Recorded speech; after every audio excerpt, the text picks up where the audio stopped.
Bom dia, meu irmão. Graça e paz do nosso Deus.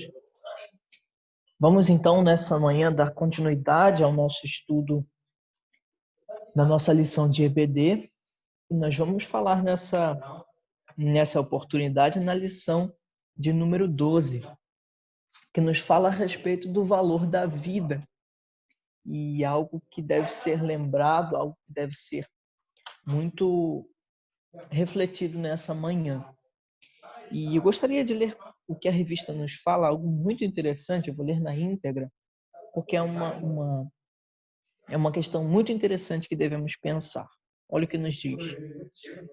Hans Heifler inicia sua reflexão sobre o valor da vida com dados alarmantes, todos eles documentados com fontes confiáveis. Diz ele: no mundo inteiro, morrem anualmente por provocado tanto aborto provocado tantos fetos quanto a metade da população do Brasil. Conforme dados fornecidos pela Unesco, a cada ano suicidam-se 500 mil pessoas. Segundo a Anistia Internacional, só na década de 80, mais de 40 mil pessoas sofreram pena de morte. Segundo o historiador Roy Medvedev, o ditador comunista Stalin exterminou pelo menos 17 milhões de pessoas por fome, expurgos sangrentos e em consequência do brutal programa de coletivização agrícola. Nos últimos anos, mais de 50 mil indivíduos deixaram a vida na guerra civil em El Salvador. Não só esses dados são preocupantes e alarmantes para a gente, mas também a revista nos fala da própria realidade da violência urbana, a realidade da criminalidade em todo o mundo, nos fala a respeito de assassinatos, chacinas e tantas outras coisas que trazem dano à vida humana. Portanto, essa revista ela nos informa e ela visa nos aconselhar, nos trazer uma luz referente ao valor da vida. E é sobre isso que vamos conversar nessa oportunidade, com foco, como essa revista tem nos mostrado, essa revista, como ela tem nos mostrado a respeito dos 10 mandamentos, dos mandamentos dados no início das Escrituras e sempre fazendo uma correlação com o Novo Testamento. Portanto, essa revista ela nos fala algo que nós precisamos pensar. Em primeiro lugar, que a vida é algo valorizado por Deus. A vida é algo que o nosso Deus valoriza de forma muito especial. E a palavra nos diz que o Senhor deu vida à humanidade, como nos diz Isaías 43, versos 1 e 7. Mas agora assim diz o Senhor, que te criou, ó Jacó, e que te formou, ó Israel, não temas, porque eu te remi. Chamei-te pelo teu nome, tu és meu. E ele diz no verso de número 7.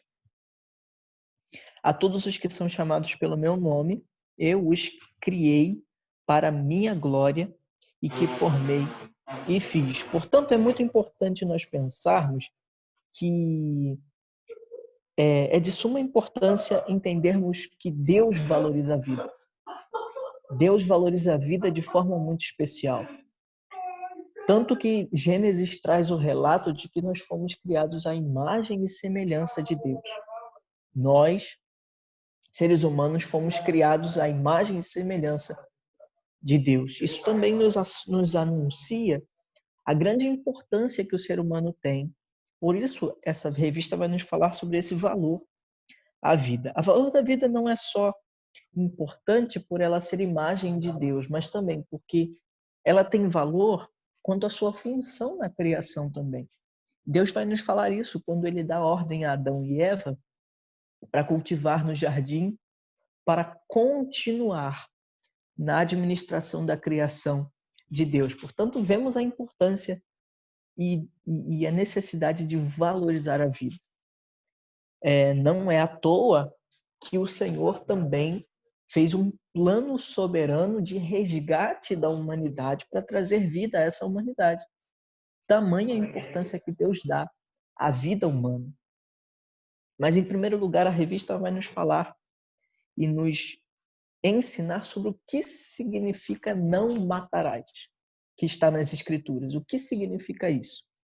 A palavra vai nos trazer, essa revista vai nos trazer a ideia da própria palavra hebraica para matar em um significado não de uma morte acidental, mas sim de uma morte ou de um assassinato violento, de uma morte premeditada, de algo que foi calculado, foi visto, foi estudado para ser realizado. Assim como a segunda geração criada por Deus, por exemplo, Caim e Abel, foi um homicídio. Ele planejou como mataria o seu irmão. E isso, então, é algo para se pensar, que essa ideia de não matarás é uma ideia de um homicídio, não sei muito de advocacia, desses termos técnicos, mas seria um homicídio doloso. E quando há intenção de matar, né? Eu não sei se eu falei certo, mas eu acho que é isso. Mas, então, a ideia dessa palavra, ela sempre vai distinguir um homicídio culposo, um homicídio que foi intencional, para um homicídio que foi acidental. E a palavra, ela dá tanta importância a isso, porque o que se caracterizava um homicídio que era culposo? Alguém que realmente queria fazer isso. Primeiro, seria essa premeditação, alguém que estuda antes de matar. Isso é uma das exigências da palavra para um julgamento. Esse que, de alguma forma, estudava uma forma para tirar a vida de outra pessoa. Mas a palavra também fala que esse não matarás também tem como consequência um ódio ou algo, um sentimento ruim que está no coração, e isso vai trazer de alguma forma esse ato homicida. A palavra também vai nos falar quanto armar ciladas, preparar armadilhas para matar alguém. Isso também é algo muito, muito importante. Uma das advertências que o profeta Natan fez a Davi foi justamente por ele premeditar a morte de Urias para ficar com Batseba. Então isso é algo importante que temos que pensar. Mas a diferença de um homicídio culposo, um homicídio que não teve a intenção de ser ocasionado, a palavra dava cidades, chamadas cidades de refúgio. Era um lugar para as pessoas que tinham cometido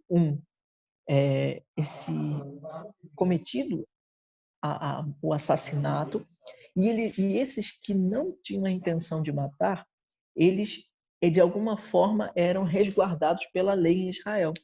Por quê? Porque eles tinham essas cidades de refúgio.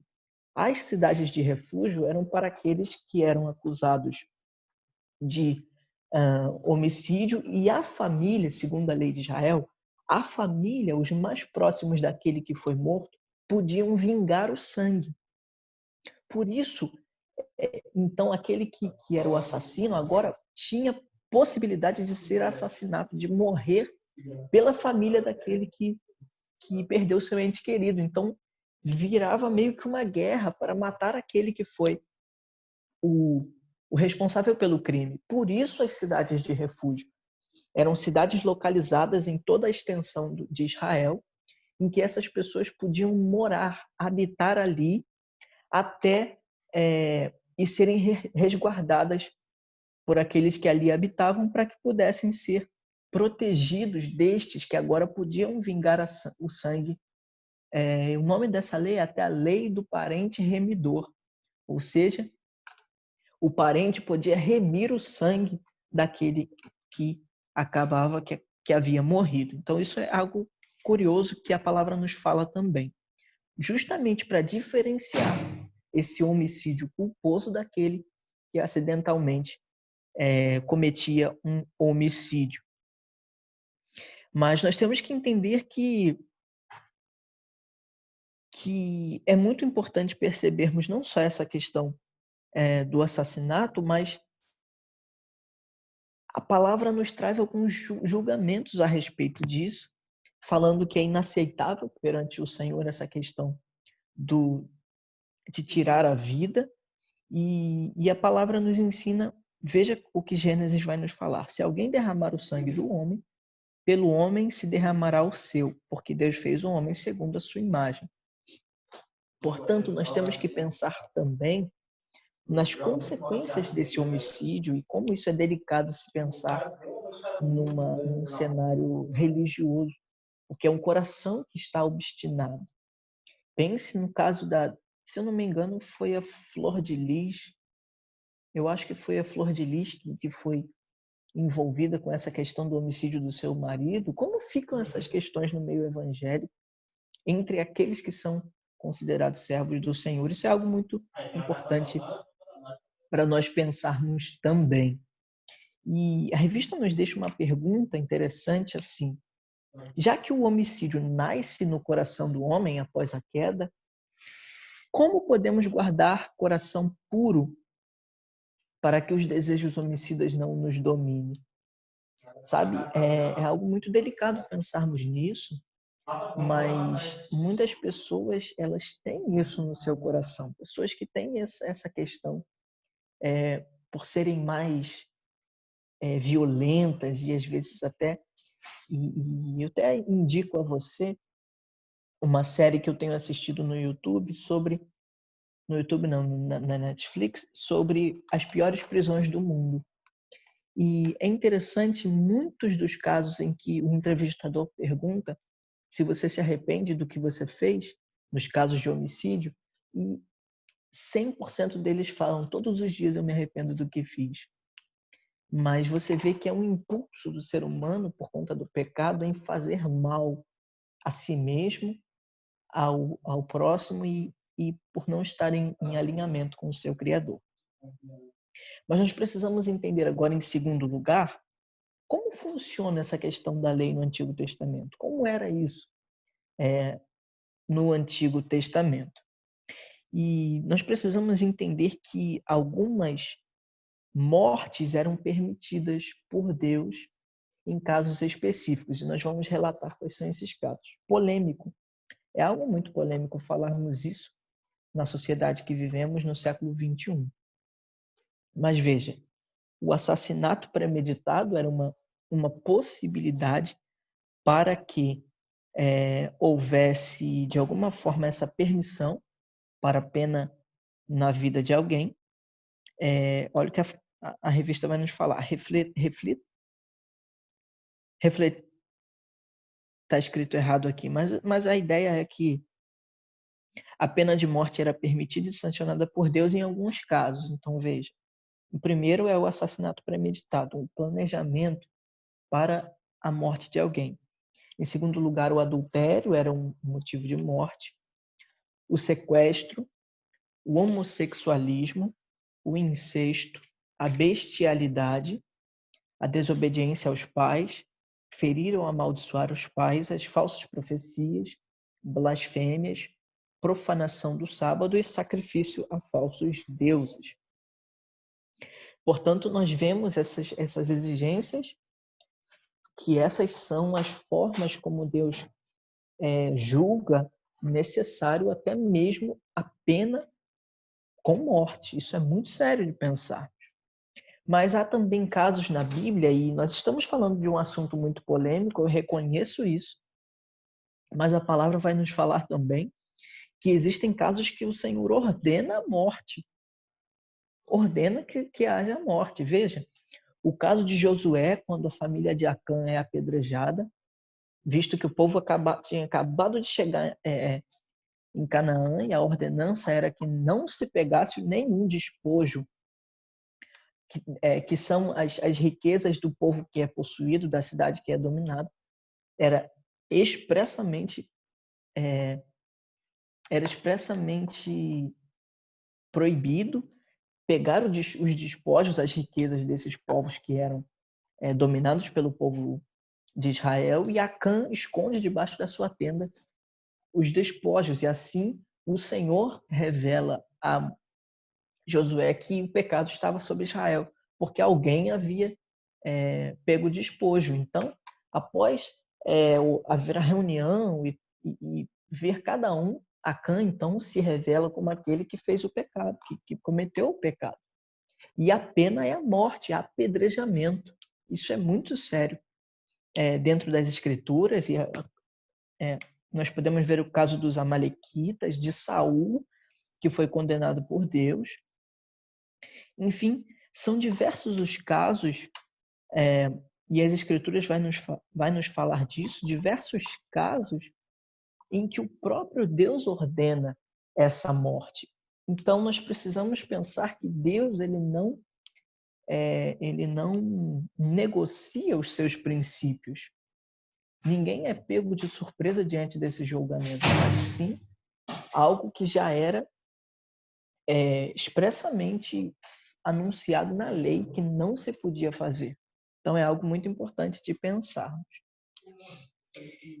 Então, nós podemos ver, a revista vai nos falar, os casos sucessivos no Antigo Testamento evidenciam que o problema estava na falta de senso de justiça, no pecado da traição e na maldade do coração humano, e não propriamente no ato de matar alguém.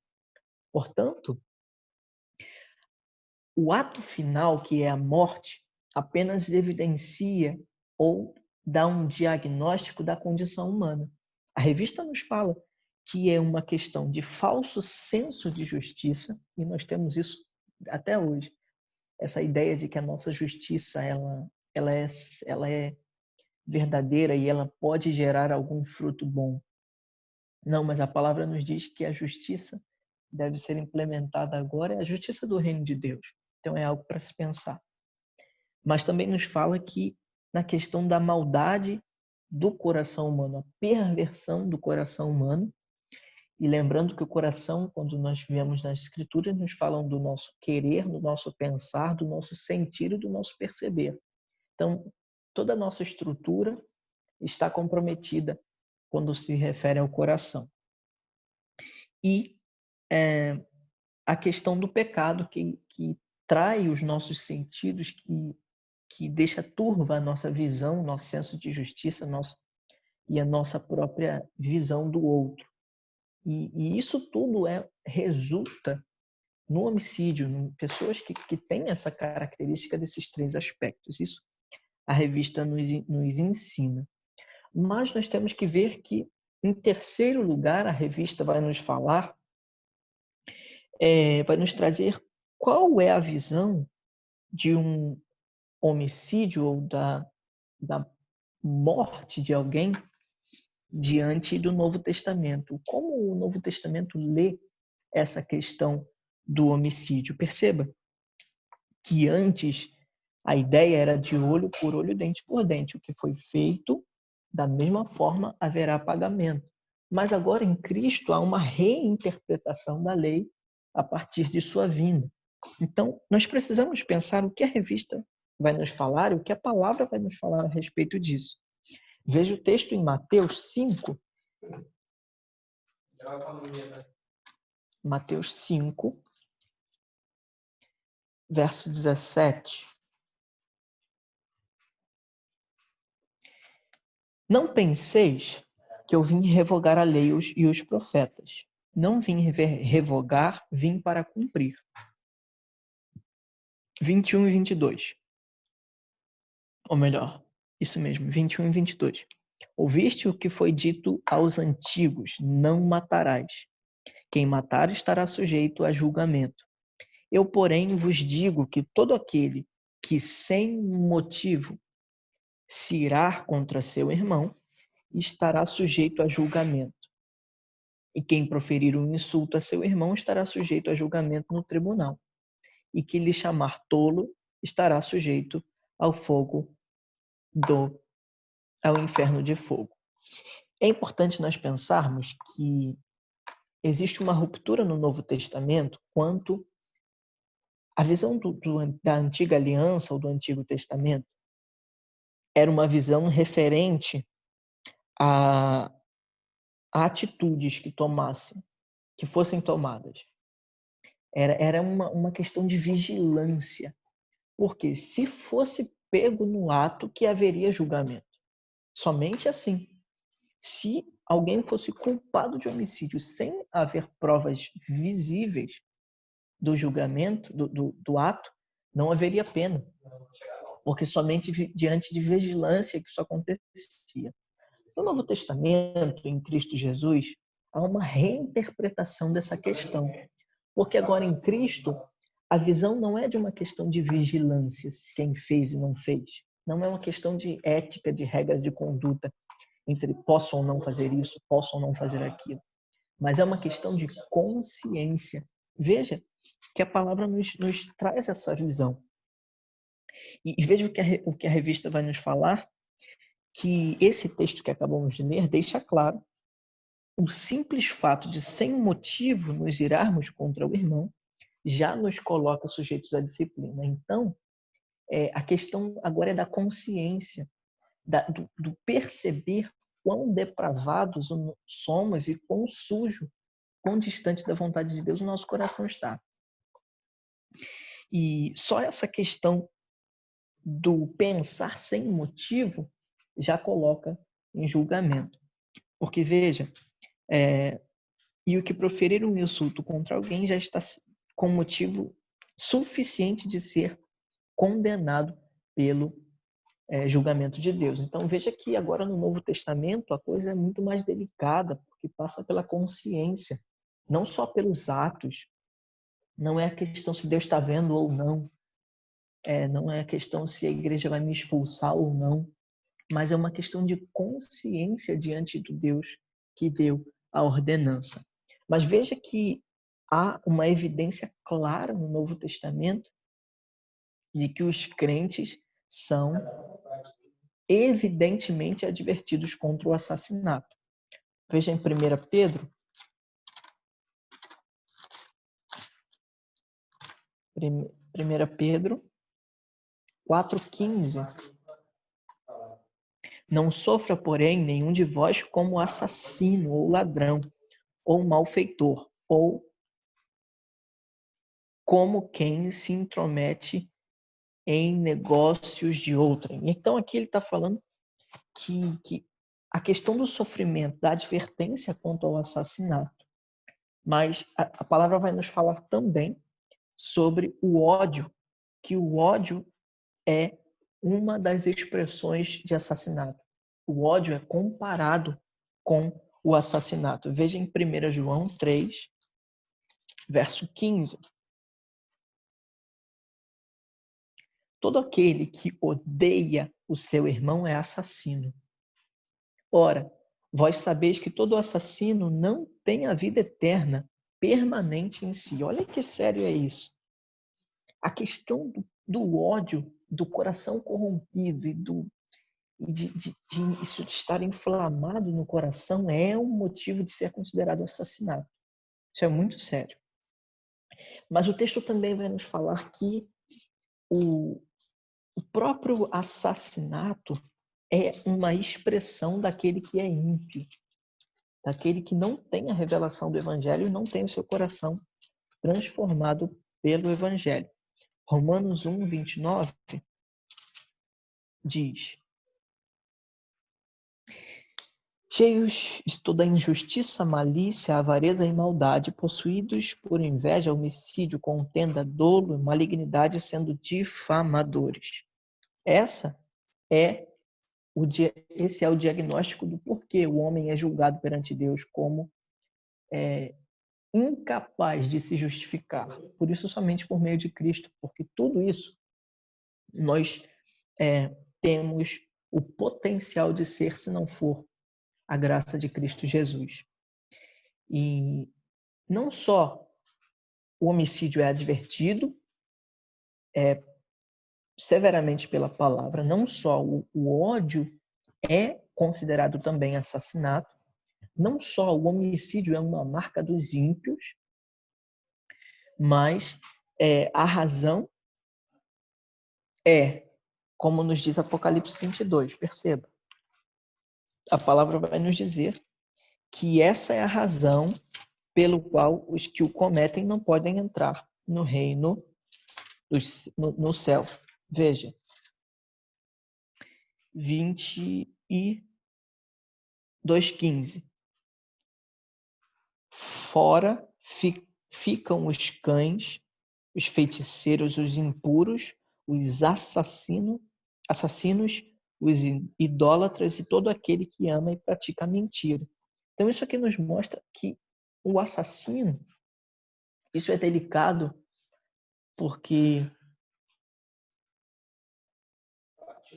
até que ponto esse assassino ele não pode ser perdoado pelo Senhor? Isso é algo muito sério de se pensar. Nós não podemos também diagnosticar como rotular isso como uma regra, mas a palavra nos diz que estes que têm as marcas da impiedade e que não se voltaram para Cristo, esses são aqueles que não podem entrar no reino dos céus. Por quê? Porque o próprio diabo é aquele que é assassino. João 8 vai nos dizer que o diabo não vem senão para roubar, matar e destruir. 8:44. Vós sois do diabo, que é vosso pai, e quereis satisfazer-lhe o desejo.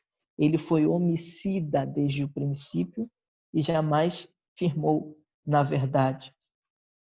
Então perceba que dos julgamentos é que o próprio diabo é aquele que é assassino. Mas é algo muito delicado nós pensarmos nisso, mas veja que o Novo Testamento, outra novidade no tratamento que o Novo Testamento dá ao homicídio é que os santos precisam aprender o amor acima de tudo. O simples ódio já é visto como assassinato. Por isso precisamos cuidar espiritualmente para que o pecado não tenha domínio sobre nós. Então isso é muito importante, porque nós podemos ver que a palavra nos caracteriza o pecado como aquele que é severamente advertido, como o assassinato, mas ele também diz que o próprio ódio pode ser considerado também assassinato. Então, nós temos que pensar muito no que as Escrituras nos falam a respeito disso. E, por fim, nós queremos... Essa é uma lição mais curta, não é? É uma lição bem mais curta, mas é um assunto muito importante para pensarmos. E a revista nos deixa uma pergunta importante. Quais são as ações ou sentimentos que devemos evitar com rigor para que não sejamos tidos como culpados pelo que há em nosso coração? Portanto, é muito importante nós pensarmos em coisas que agradam ao Senhor, e a palavra nos adverte a pensarmos em coisas do alto, não nutrirmos em nosso coração sentimentos ruins, porque isso pode gerar sentimentos e atitudes nocivas e que podem ser muito julgadas pelo Senhor. Portanto, essa revista nos fala a respeito do valor da vida. Então, que você tenha muito firme isso no seu coração sobre o valor da vida e abdicar de todos esses sentimentos que não agradam ao Senhor. Deus possa abençoar sua vida diante dessa mensagem, diante desse estudo, e que o Senhor te abençoe e confirme em seu coração o valor que tem a vida perante Ele e como Ele julga e culpa a questão do assassinato, do homicídio. Deus abençoe sua vida. Um grande abraço.